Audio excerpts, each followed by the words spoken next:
大家好，歡迎嚟到窩連 Magazine。今日係2026年嘅3月5號啊，呢條係第一條片嚟嘅。嗱，今集咧亦都係廣東話配音啊，而且係咧美國國防部嘅，包括咧聯席參謀主席啦，同埋咧國防部部長出嚟咧，咁啊詳細咧講緊咧首100日打伊朗嗰個叫做伊朗戰報啦，親自出嚟講啦，非常之多數據，都30分鐘左右，但係咧哇非常之精彩啊，一啲都冇悶場啊！講緊咧，佢哋用啲空軍啦，B2啊、B52、B1嗰啲咧，哇24小時不斷咁炸，不斷咁炸，同埋咧詳細講述點樣殲滅伊朗嘅海軍同埋空軍，哇仲有啊，原來咧都仲未係最強烈嘅攻擊啊！嚟緊一浪一浪咧，會更加勁、更加大規模嘅攻擊咧，將會發生噶啦。仲有嘅就係咧，會協助呢個中東嘅盟友咧一齊攻擊伊朗嘅情況。咁啊，當然啦，有一個插曲就係講緊咧，即係背後暗殺呢個特朗普嘅幕後黑手咧，亦都俾佢哋擊斃啦。咁啊，不如去片咧，直接睇佢哋咧詳細點樣哇打伊朗呢個情況去到一個咩嘅境地啦。去片。另外，如果大家都希望我繼續做呢啲配音片咧，都希望俾個 like 支持啦，留個 comment emoji 都好啊，記得訂閱埋啊，同埋咧 share 埋俾你朋友啦。早晨，今日我企你哋面前，要傳達一個關於史詩狂怒行動嘅明確信息。美國正在取得決定性嘅、毀滅性嘅、毫不留情嘅勝利。喺特朗普總統嘅直接指揮下，戰爭部喺4日前嘅星期六清晨發動咗呢項行動。呢個意味住我哋需要記住兩件事，就是我哋先至開始4日啫，衡量標準正在轉變，塵埃落定，更多力量正在湧現。而家仲好早，正如特朗普總統所講，我哋將不惜一切代價確保成功。其次，我哋先至開始4日啫，結果令人難以置信，確實具有歷史意義。只有美利堅合眾國先至能夠領導呢項工作，只有我哋。但係再加上以色列國防軍呢支威力巨大嘅部隊，對我哋激進嘅伊朗伊斯蘭主義對手嚟講，呢個無疑係毀滅性嘅打擊。佢哋死定啦，佢哋自己都知，或者最遲好快就會知。而家只係開始咗4日，我哋已經開始追捕、瓦解、打擊、摧毀同擊敗佢哋嘅能力。由琴晚開始，幾日內就會完成，唔使1個星期，世界上最強大嘅2支空軍就會完全控制伊朗上空，冇人可以爭。我希望大家明白咩叫冇人爭嘅空域同完全控制，即係話我哋可以日夜不停咁飛，揾到、鎖定，然後徹底解決目標。針對伊朗軍方嘅導彈同防禦工業基地，揾到同鎖定佢哋嘅領袖同軍事領袖，喺德黑蘭上空飛，喺伊朗上空飛，喺佢哋首都飛，喺伊朗革命衛隊上空飛。伊朗領袖抬頭只會見到美國，以色列空軍每時每刻都喺度使用空中力量，直到我哋決定結束為止。而伊朗對此卻無能為力。B2、B52、B1 捕食者無人機、戰鬥機控制住天空，挑選住目標，死亡同毀滅從天而降，持續一整天。我哋係認真嘅，我哋嘅作戰人員擁有總統同我本人親自授予嘅最高權力。我哋嘅交戰規則呢係大膽而且精確，而且設計出嚟就係要釋放美國嘅力量，而唔係束縛佢。呢場戰爭從來都唔係公平競爭，而家都唔係公平競爭。我哋趁佢哋落難時出手，戰爭就係應該咁做。到目前為止，史詩之路行動已經發揮咗2倍於2003年伊拉克震懾與敬畏行動嘅空中火力，唔計 Paul Bremer 同埋國家重建。呢次軍事行動嘅強度係以色列喺12日戰爭期間對伊朗發動軍事行動嘅7倍，7次。正如特朗普總統所講，更大、更猛烈嘅浪潮即將到來。我哋先至啱啱起步，我哋正要加速而唔係減速。伊朗嘅實力正在以驚人嘅速度減弱，而美國嘅實力卻變得越嚟越強大，越嚟越精明，並且佔據咗絕對優勢。今日又有更多轟炸機同戰鬥機抵達。而家我哋已經完全控制咗空域，會用500磅、1000磅同2000磅嘅 GPS 同激光導引精確炸彈，而呢啲炸彈我哋幾乎有用唔完嘅庫存。我哋一開始用咗更高級嘅遠程彈藥，但而家已經唔需要再用呢啲彈藥，同埋愛國者飛彈嘅庫存依然非常充足。敵人已經冇辦法再發射以前咁多導彈，炸得遠。主席會講解其中嘅百分比數字，所以我哋同盟友嘅防空系統仲有好多餘力，我哋可以好輕鬆咁持續打呢場仗，打幾耐都得。正如我尋日講過，規則由我哋定。而家你可能會見到太多，因為伊斯蘭革命衛隊已經將全國嘅互聯網關咗。佢哋係故意令自己國民睇唔到真相，就好似佢哋都會故意殺自己人一樣。伊朗頭幾日可以發射咁多導彈，外界都講咗好多。可惜，正如我哋預計，有幾枚導彈穿咗防線，殺咗我哋6位最優秀嘅同袍。希望佢哋可以快啲翻屋企。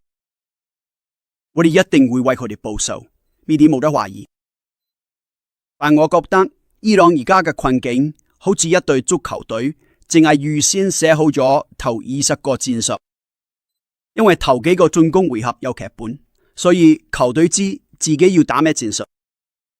但係而家比賽正式開始，對方又全力壓迫，佢哋根本唔知應該點打，更加唔識點樣聚埋一齊開會決定戰術。伊朗高層領導人已經死咗，本來可以選擇接班人嘅所謂管治委員會都死咗、失蹤咗，或者縮在地堡入邊，驚到連同一間房都唔敢一齊坐。高級將領、中層軍官、士兵，佢哋連溝通都做唔到，更加唔使講要發動行動，要協調同持續嘅攻勢根本做唔到。咁樣對士氣嚟講真係好唔掂。伊朗空軍已經唔存在，原本係1996年建立，2026年就被摧毀。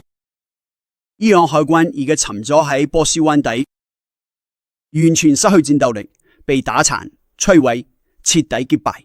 你中意用咩形容詞都得。事實上，尋晚我哋仲擊沉咗佢哋最寶貴嘅戰艦蘇萊曼尼號。睇嚟波迪斯2次都捉住咗佢，佢哋係海軍，呢個無關緊要，選擇一個形容詞，佢已經不復存在啦。事實上，琴日喺印度洋，我哋將喺屏幕上播放喺嗰度，一艘美國潛艇擊沉咗艘自以為喺國際水域安全嘅伊朗軍艦，然而佢係被魚雷擊沉嘅，靜靜咁死去。呢個係2戰以嚟首次用魚雷擊沉敵艦，就好似嗰場戰爭講，當時我哋仲叫戰爭部，我哋而家都係為咗贏而戰。同時喺琴日，嗰個企圖刺殺特朗普總統嘅單位領袖已經俾人追捕並擊斃。伊朗試過殺特朗普總統，但最後燒到最後嘅係特朗普總統。而家呢個唔係咩任務完成嘅情況，呢個只係現實檢視。美國同以色列嘅情報同戰鬥力量會控制伊朗，而且好快就會控制到。梗係啦，伊朗仲可以發射啲導彈，仲可以用一啲單程攻擊無人機去襲擊平民目標。佢哋啲代理人都會試圖攻擊我哋嘅大使館、基地同埋啲軟目標，始終佢哋都係恐怖分子。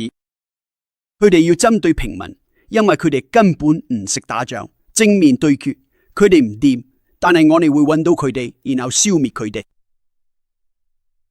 呢個就係假新聞所忽略嘅。我哋無需地面部隊就能夠控制伊朗嘅領空同水域，我哋掌控住佢哋嘅命運。但係一旦有幾架無人機突破防線，或者發生悲劇事件，就會成為頭版新聞。我得到佢，媒體只想抹黑總統，但係能唔能夠試着報道一下事實？呢場戰爭嘅條件將由我哋自己一步步決定。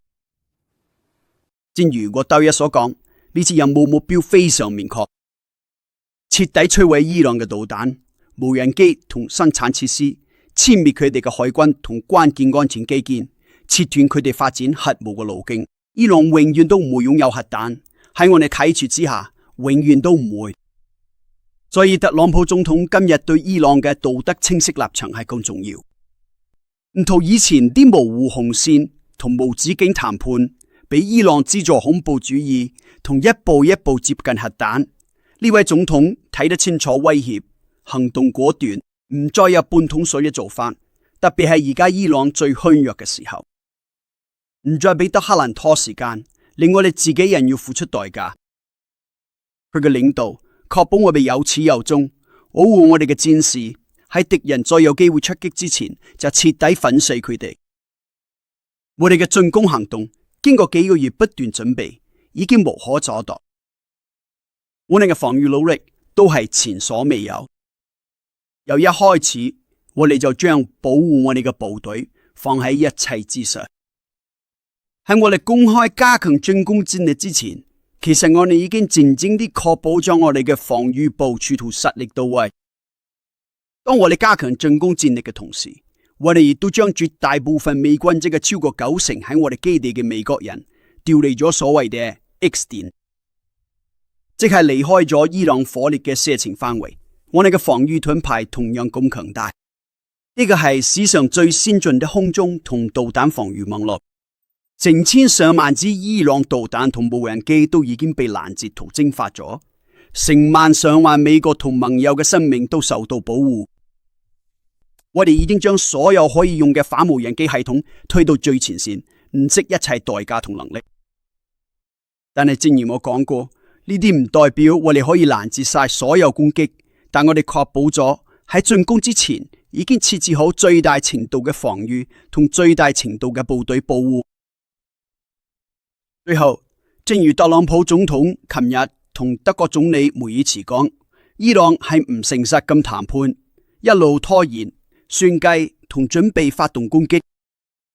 我哋果斷咁採取行動去保護我哋嘅人民、我哋嘅利益同我哋嘅盟友。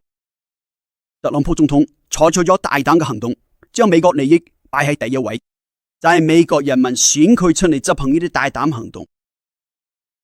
對我哋堅定嘅夥伴以色列，你哋嘅任務正以無可比擬嘅技術同鋼鐵般嘅決心執行緊，可以同咁有實力嘅盟友並肩作戰，真係力量倍增，亦都令人耳目一新。我哋向你哋嘅勇氣同貢獻致敬。4日過去，我哋啱啱先開始戰鬥，美國打仗就係要贏，而家喺史詩之路行動入邊，我哋就係咁做緊。願上天時刻庇佑同保護我哋嘅部隊。講到呢度，我交俾主席繼續。多謝你，部長。各位早晨，多謝大家嚟到，多謝大家出席。我今日嚟到呢，係想向美國人民同在座各位更新一下史詩之路行動嘅最新情況。首先啊，我懷住無比悲痛同感激之情，向大家公布我哋6位陣亡英雄當中4位嘅名，佢哋全部都係美國陸軍預備役第103支援指揮部嘅成員。佢哋嚟自愛荷華州德梅恩，包括 Cody Cox 上尉、Noah Tegens 1等中士、Nicole Amor 1等中士，同埋 Declan Cody 中士。對於我哋陣亡將士嘅家屬，我哋今日同你哋一齊哀悼。我哋期待喺未來幾日呢，喺多佛歡迎你哋嘅家人返嚟。為咗尊重其他家屬，我哋會等到通知完所有直系親屬之後，先公布佢哋嘅名。等所有家屬都得到妥善通知之後，我或者 Cooper 上呢將會盡快公布佢哋嘅名。對於我哋嘅金星家庭、受傷戰士同佢哋摯愛，我哋永遠都唔會忘記你哋嘅犧牲。我哋國家同你哋一齊，對你哋嘅勇氣、堅韌，對呢個任務同國家嘅奉獻，永遠心存感激。正如部長所講，我哋已經進行咗4日，呢個行動已經進行咗103個鐘頭。呢次行動再次以明確嘅軍事目標展開，旨在瓦解伊朗喺今日同未來向外投射實力嘅能力。首先，我哋針對並消滅伊朗嘅彈道導彈系統，防止佢哋威脅美國喺區內嘅部隊伙伴同利益。第二，我哋正摧毀伊朗海軍，削弱佢哋嘅實力、能力同執行行動嘅本事。唔單止係中央司令部責任區，正如部長喺片段入邊展示，仲包括全球各地。第三，我哋確保伊朗唔可以快速重建或者恢復實力，佢嘅作戰能力或者話戰鬥力，呢啲階段會隨住行動推進而展開。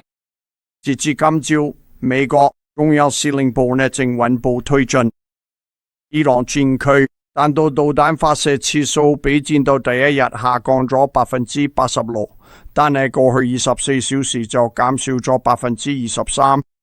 佢哋嘅單向攻擊無人機發射次數比開戰初期減少咗73%。呢個進展使到美國中央司令部得以喺伊朗海岸南側建立局部空中優勢，並以壓倒性嘅精確度同火力突破其防禦。而家我哋將開始向內陸擴張，逐步深入伊朗領土進行打擊，為美國創造更大嘅行動自由。部隊，咁俾我稍微解釋一下我哋係點樣考慮領先於敵人嘅。首先，喺過去嘅幾周裏，庫珀海軍上將同中央指揮部團隊已經完善咗佢哋對該地區嘅作戰方法。佢哋嘅策劃人員識別咗啲關鍵重心，可以令伊朗將佢嘅力量投射到國境之外。佢哋想過點樣孤立啲關鍵弱點，並且確定咗喺邊度可以用精確打擊達到最大嘅戰略效果。因此，中央司令部而家已經喺第4日由用遠程脫離敵人射程、用遠程武器嘅大型有計劃打擊，轉為直接喺伊朗上空進行精確打擊。正如部長所講，呢個係由遠程武器轉向近距離武器嘅一個轉變點，好似聯合直接攻擊咁。呢啲武器包括有 GPS 輔助、自由落體炸彈，仲有其他例如地獄火導彈等等。咁樣可以令到聯合作戰部隊對目標造成大幅提升嘅精確打擊效果。正如部長所講，攻勢而家係加大力度而唔係減弱。咁樣可以令我哋喺未來幾日持續對敵方施加壓力，打亂佢哋發射嘅時間表，全天候每日都令佢哋付出代價。我知道大家對武器彈藥係有好多疑問，我哋而家無論進攻定防守都有足夠嘅精確彈藥應付目前嘅任務。但係我想同大家講，作為一個慣例，我唔會講有幾多數量。我知道大家對呢個問題有好多討論，我都好感激大家關心。但你哋要知道，我哋將呢啲視為行動安全嘅問題。等我轉去睇下地圖先，希望我用離石筆唔會整親人啦。好似我頭先講咁，對住你部相機光嚟朋友咧，希望我啲光唔會反射整親你。喺最初幾日喺美國嘅聯合部隊持續攻擊同削弱彈道導彈能力，仲有南面軸線嘅綜合防空能力。至於北面軸線，以色列同以色列空軍主要都係針對北翼嘅綜合防空目標行動，同時亦都針對中程彈道導彈能力。由海上嚟講福特號航空母艦一直喺呢度投射戰鬥力量啦，仲有轟炸機嘅出擊嘅，就好似我哋喺簡報開頭嗰幾日講過咁啊。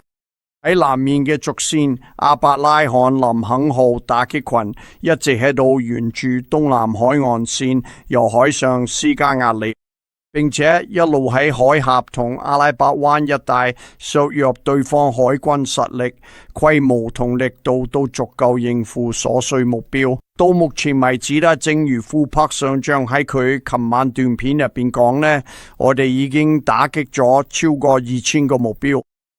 我哋已經摧毀咗超過20艘伊朗海軍艦艇，包括區域外邊嘅一艘護衛艦，仲有一艘潛艇而家基本上已經徹底削弱咗伊朗主要嘅海軍力量。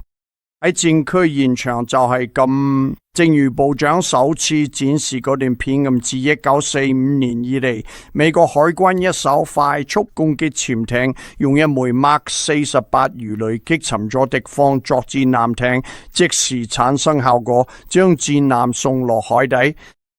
我想提醒大家呢個係美國全球影響力嘅一個極之震撼嘅展示。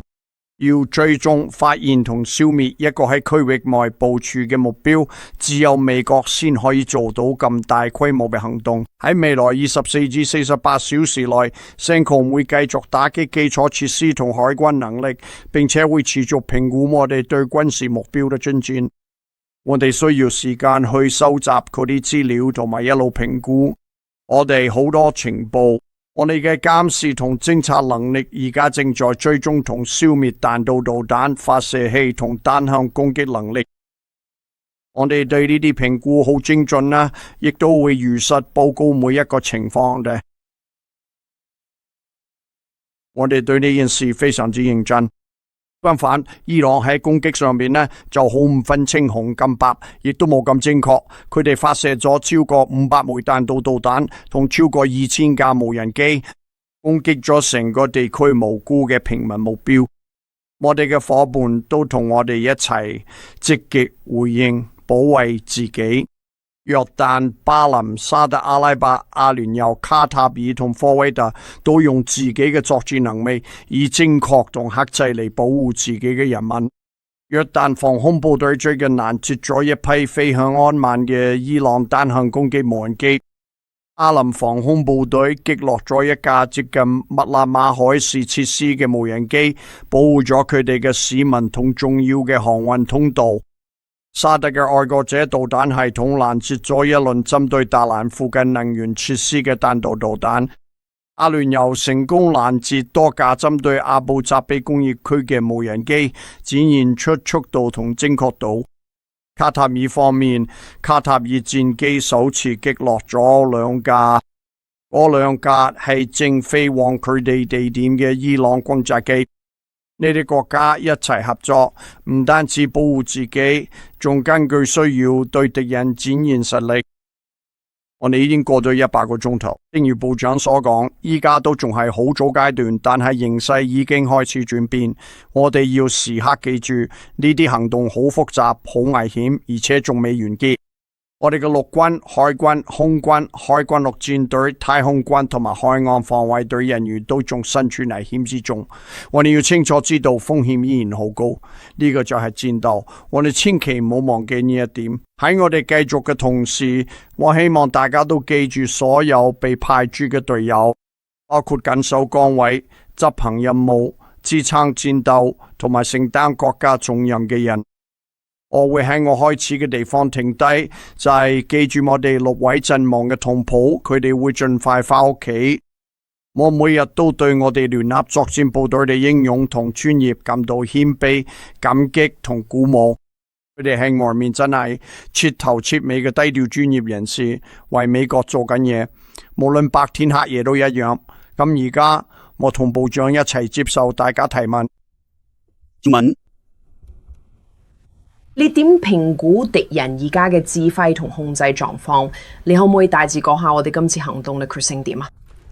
其實我唔會講行動嘅決勝點，因為咁樣會俾壞人知道喺邊度。冇問題。不過多謝你問呢個問題啊。入邊有指揮同控制司儀嘅架構，但係情況唔理想。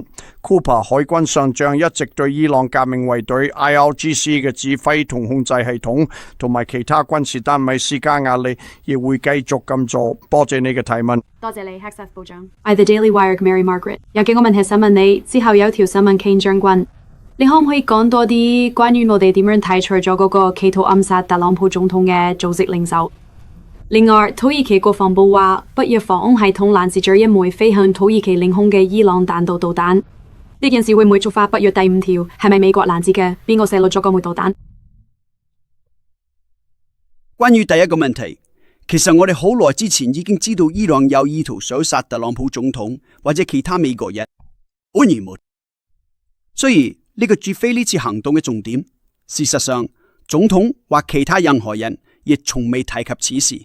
但係我確保其他人亦確保咗嗰啲對此負有責任嘅人，最終都被列入咗目標名單。呢個並非呢項努力嘅開始。我哋當時專注於導彈同埋發射器，呢個就係我哋嘅重點。但係最終，如果有機會針對嗰啲專門想對付美國人嘅人，我哋一定會出手。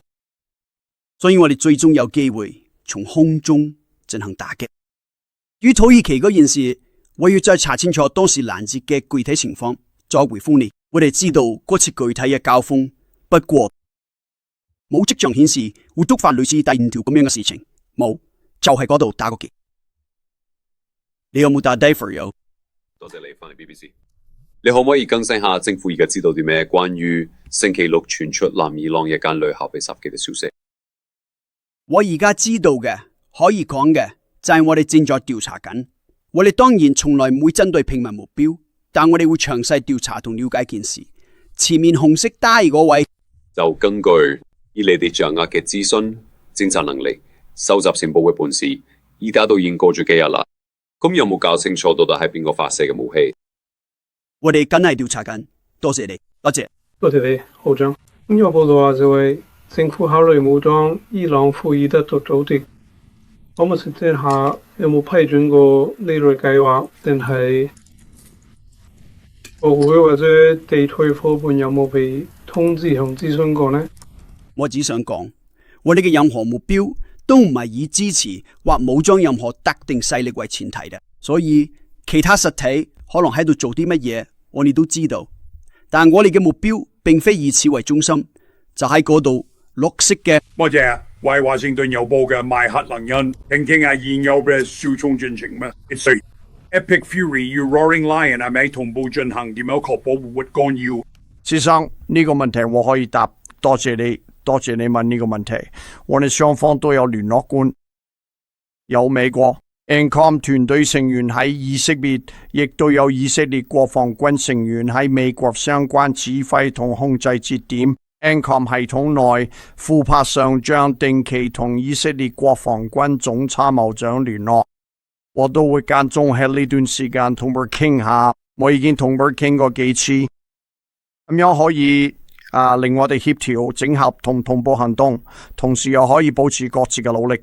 我頭先話喺一陣清新空氣，真係咁想，通常都係我哋有啲盟友可能有心，但係能力未必咁高，帶嚟啲附帶好處。但係你哋又有決心，又有能力，真係可以發揮到作用嘅盟友。我哋負責某啲目標，佢哋又負責某啲目標，大家一齊協調，效果真係好傑。Access 部長關於眾議院少數黨領袖 Hakeem Jeffrey 話，伊朗行動會失敗。你覺得呢個信息會傳遞咩俾我哋嘅敵人，又會點影響我哋部隊嘅士氣？其實我以前都見過呢啲戲碼，民主黨成日唱衰自己國家，我哋呢一代喺戰場上都見過呢啲情況。我覺得喺行動開始咗4日就出現呢啲情況，真係前所未有同埋好唔幸。正如主席講，美國最好嘅人喺一個極具挑戰性嘅環境下作戰，佢哋表現得非常出色。但係同時都遇到一個好堅決嘅對手，佢都有睇過我哋提供嘅簡報，佢知道成效有幾好。佢講嘢唔真誠，我未都習慣咗。多謝你答個問題。Heather Mullins、Lindell TV。其中一個問題其實就係關於嗰啲情報顯示美國當時一定要介入。你哋而家時點解要參與？我哋6月時有個午夜鐵錘行動，我哋摧毀咗佢哋嘅核設施。咩情報顯示佢哋又再成為威脅，令到我哋要參與 Epic Fury 行動？多謝你問呢個問題。自從12日戰爭之後，擺喺我哋面前嘅證據就係，伊朗根本冇打算真係去談判一個核協議。呢個其實即係代表佢哋冇一條路可以攞到核彈。佢哋曾經有個機會 ，Jared Kushner 同 Steve Witkoff 兩位世界頂尖嘅談判專家，都全力投入咗嗰次談判，俾咗佢哋所有可能嘅機會去放棄嗰個野心，但係佢哋並冇。我哋睇到嘅情報顯示，佢哋並非真心實意咁想要咁做。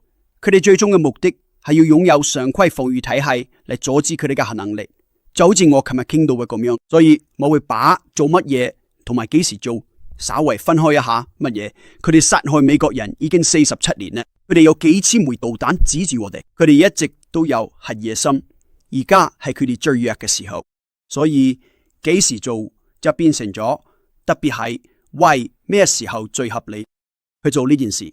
點樣確保我哋嗰啲確切目標，確保佢哋永遠冇核武可以發揮最大效用係啱喺呢度。多謝你 Hexaf 部長，我有兩個問題。第一，你有咩信息想同伊朗嘅盟友講？特別係俄羅斯同中國，佢哋要求即刻停止敵對行動。我冇咩特別信息要同佢哋講，佢哋喺呢件事上其實唔係咩關鍵因素。我哋嘅問題唔係同佢哋有關，我哋針對嘅係伊朗嘅核野心。絕對係。咁有冇用到所謂全自動武器或者其他人工智能工具去執行行動，試試級狂怒？我哋有好多自主系統，或者話係無人機，同埋其他一啲融合咗人工智能技術嘅系統，但其中好多事情我唔能夠喺度傾論。係噶，講到係黃色噶，係啲女士。非常多謝你，部長先生。正如你所知，中國指責美國入侵伊朗，作為一個主權國家，同伊朗喺核能發展方面進行合作嘅朝鮮，都已經宣布致力於保護伊朗。你個針對當前嘅呢種情況，究竟採取咗乜嘢樣嘅戰略回應？我仲有第二個問題，有幾多盟友同美國一齊對抗伊朗？你有冇啲數字？我諗你而家見到嘅，其實係區內對伊朗咁咄咄逼人嘅行為作出嘅回應。佢哋願意針對平民機場、平民酒店、平民地點同埋海灣地區嘅平民石油基建。呢啲鄰國呢，本來唔想捲入衝突，亦都唔想開戰，但係而家意識到，呢件事係必須要處理嘅。所以無論係阿聯酋、卡塔爾、巴林、科威特定係沙特，喺唔同嘅層面上，佢哋都主動聯繫我哋嘅。無論係採取攻勢，佢哋確實有咁做，定係咪我哋提供額外嘅准入基地同領空飛越權？我哋正在度，我哋正同佢哋非常緊密合作同協助。喺防空方面，亦都係呢啲國家嘅防空能力好強。當同我哋嘅能力結合並進行協調時，佢令到射擊準則變得更加簡單，所以可以確保我哋用更少彈藥，但對目標嘅打擊更加有效。至於其他國家，我諗我會俾出同樣嘅問題。佢哋同我伊朗嘅情況其實冇咩關係，我哋會處理伊朗嘅核野心，呢個過程會釋放出足夠嘅信號。就嗰位着紫色衫嗰位，冇協助美國人撤離嗎？軍方去幫手。多謝你，先生。我有兩個問題，一個問題問你，另一個問題問主席先生。你排除咗同庫爾德武裝、伊朗庫爾德武裝合作，從庫爾德斯坦地區入侵伊朗嘅可能性。但係咧，而家就係今日咧，伊朗方面咧表示喺庫爾德斯坦地區咧受到威脅，佢哋明確表示咧，如果庫爾德斯坦地區有任何入侵行動咧，佢哋會攻擊成個庫爾德斯坦地區，並同佢哋開戰。你對此有咩評論？仲有個問題問主席先生。考慮到有評論指美軍可能會喺必要時部署，喺咩特定嘅條件下，你會判定有必要派遣美軍地面部隊呢？呢個決定又會點樣支持同推進你所講嘅戰略目標？我唔會評論關於美國地面部隊嘅問題，我諗呢個係決策者要考慮嘅問題。我唔係制定政策，我係執行政策。不過關於後排角落嗰位提出協助美國人撤離嘅問題，首先呢個係一個好好嘅機會去鼓勵該地區嘅所有人去國務院登記。魯比奧國務卿一直努力宣傳呢個消息，我亦都請大家幫手，叫大家去登記。我哋亦都開放咗剩餘機位，當 C-17同其他飛機抵達嘅時候，會盡力幫大家撤離。但係呢個其實係國務院嘅事務啊。不過為咗回答你嘅問題呢，一啲就係我哋一直做緊嘅嘢咧，絕對可以。咁最後一個問題就係呢位阿格賽斯部長，多謝你。我係每日傳信嘅 Regan Rees。你喺開場白提到過呢點，但我希望你可以再深入講下。有報道指伊朗可能正試圖消耗我哋攔截導彈嘅能力。聽到你哋好似係話佢哋冇咁嘅能力，係咪答咩啊？佢哋係咪真係有能力消耗我哋？伊朗係消耗唔贏我哋嘅。我哋會透過果斷嘅行動，以及我之前提到嘅進攻同防禦能力，確保由我哋嚟主導呢場戰鬥嘅基調同節奏。所以嗰啲關於唔同嘢嘅傳聞同猜測，試圖令我哋睇落喺行動上受到限制。我哋喺呢方面唯一嘅限制就係特朗普總統為咗美國人民而想達到嘅特定效果。呢個就係點解我哋唔會講你可以話係4個星期，但亦可能係6個、8個或者3個。歸根究底，節奏同速度係由我哋掌控嘅。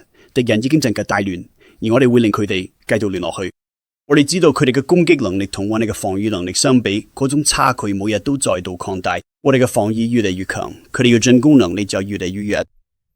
正如我哋所講，我哋正在動用數以萬計嘅彈藥，仲可以投放無限量嘅補給，效果甚至比我哋而家嘅遠程任務仲要好。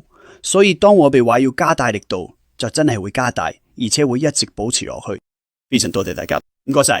大家都聽到嚟呢度啦，希望大家 like 埋呢條片啦 ，share 埋俾朋友，記得未 subscribe 嘅要 subscribe 埋啊！可以嘅話，join埋我 Patreon啦。多謝收看，拜拜。